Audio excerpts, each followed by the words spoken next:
జిల్లాలను రద్దు చేసే ఆలోచన ప్రభుత్వానికి లేదని మండలిలో ప్రకటించారు మంత్రులు. త్వరలో రేషన్ కార్డులు మంజూరు చేస్తామన్నారు. 10 లక్షల మంది రేషన్ కార్డుల కోసం ఇప్పటికే దరఖాస్తు చేసుకున్నారని చెప్పారు. గత ప్రభుత్వంలో ఉద్యోగాల భర్తీపై ప్రశ్నించారు. 10 ఏళ్లలో ఎన్ని నియామకాలు చేపట్టారో చెప్పాలన్నారు మంత్రులు. ఇటు బీఆర్ఎస్ సభ్యుల ఆందోళనతో మండలి కూడా సజావుగా జరగలేదు.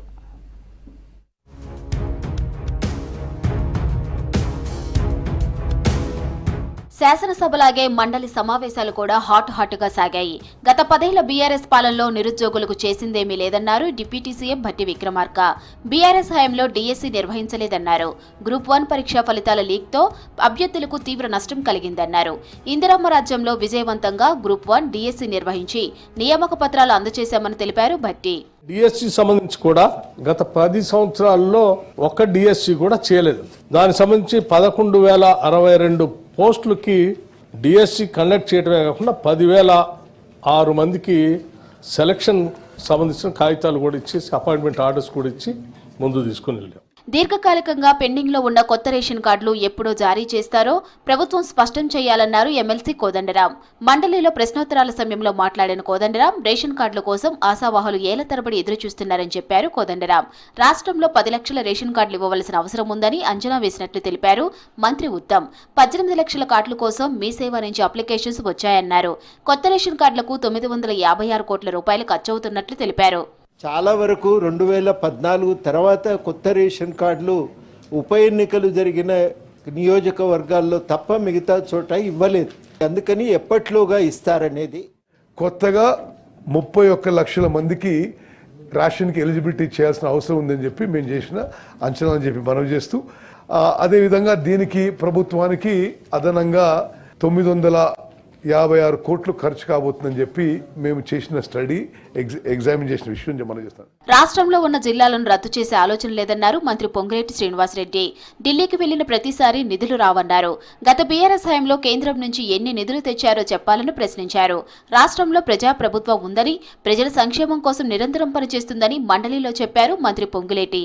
గౌరవ ముఖ్యమంత్రి గారు ఇన్నిసార్లు కేంద్రం పోయారు, ఏమి నిధులు తెచ్చారు, ఏమి నిధులు డెఫినెట్గా పోయినప్పుడల్లా నిధులేదో వ్యాగిళ్లతో వస్తాయన్నది కాదు.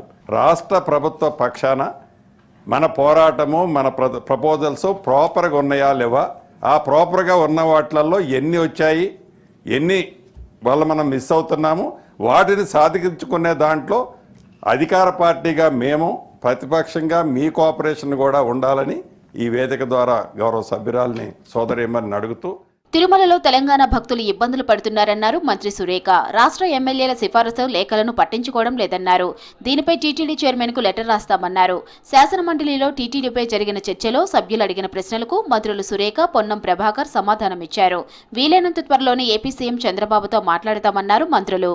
ముఖ్యమంత్రి గారు కూడా ఆ ముఖ్యమంత్రి గారితో సమావేశమైనప్పుడు ఇట్టి విషయాన్ని వారితో చర్చించినప్పుడు వారు కూడా దాని మీద మీటింగ్ పెట్టుకొని ఒక నిర్ణయం తీసుకొని తప్పకుండా పాజిటివ్ నిర్ణయంతో ముందుకొస్తామనేటువంటి మాట కూడా చెప్పడం జరిగింది. అధ్యక్ష, ఎమ్మెల్యేల లెటర్ పనిచేస్తలేదనే అగౌరవం కంటే ఎక్కువ కూడా దేవుడిని దర్శించుకోవాలని తప్ప దేవుని దగ్గరకు పోయినప్పుడు కూడా కనీసం మనకు సంబంధించిన ప్రజలకు సంబంధించి ఇష్యూ కాబట్టి కొంత నేను కూడా అంటే గౌరవ ముఖ్యమంత్రి గారి దృష్టికి కేబినెట్ మంత్రులు మాట్లాడుతున్నప్పటికీ కొంత దీన్ని సామరస్యంగా పరిష్కారం చేసుకొని దేవుడు అందరి వాడు దేవుడి దగ్గర దర్శనానికి సంబంధించి ప్రజల వేరే ఎవరి మొత్తం దేశంలో ఎవరు పాటిస్తలేరు, ఆల రాష్ట్రం కూడా అనుకుంటే ఓకే, కానీ అందరికి సంబంధించి ఒక కొంత పద్ధతి ప్రకారంగా నడవాల్సిన అవసరం ఉంటుంది. జగిత్యాల కేంద్రంగా సిల్క్ వామ్ పరిశోధన కేంద్రం ఏర్పాటు చేయాలని శాసన మండలిలో కోరారు ఎమ్మెల్సీ కవిత.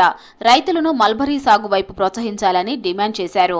సెరికల్చర్ విభాగంలో దాదాపు 650 ఉద్యోగాలు ఉంటే ఇటీవల 400 మంది రిటైర్ అయ్యారని తెలిపారు. వాటిని వెంటనే భర్తీ చేయాలన్నారు కవిత. ఈ సెరికల్చర్ డిపార్ట్మెంట్లో అధ్యక్ష 650 వరకు అలాటెడ్ జాబ్స్ ఉన్నాయి అధ్యక్ష. గత 15 నెలల్లో దాదాపుగా 400 మంది రిటైర్ అయ్యారు అధ్యక్ష. సో వారి స్థానంలో మన కాకతీయ యూనివర్సిటీలో అధ్యక్ష పీజీ డిప్లొమా ఉంది సెరికల్చర్లో. అక్కడ ఉన్నటువంటి పిల్లలకి ఉద్యోగాలు ఇవ్వాల్సిందిగా కోరుతా ఉన్నాం అధ్యక్ష. మధ్యాహ్నం లంచ్ తర్వాత తిరిగి ప్రారంభమైన శాసన మండలి సజావుగా సాగలేదు. బీఆర్ఎస్ సభ్యులు ప్లక్కార్డులతో ఆందోళన చేశారు. లగచర్ల ఘటనపై చర్చ జరగాలని పట్టుబట్టారు. ప్రజా సమస్యలపై మాట్లాడేందుకు బీఆర్ఎస్ కి ఇష్టం లేదన్నారు భట్టి. రూల్స్ చేసిన వాళ్లే రూల్స్ ఉల్లంఘించడం ఏమిటని నిలదీశారు.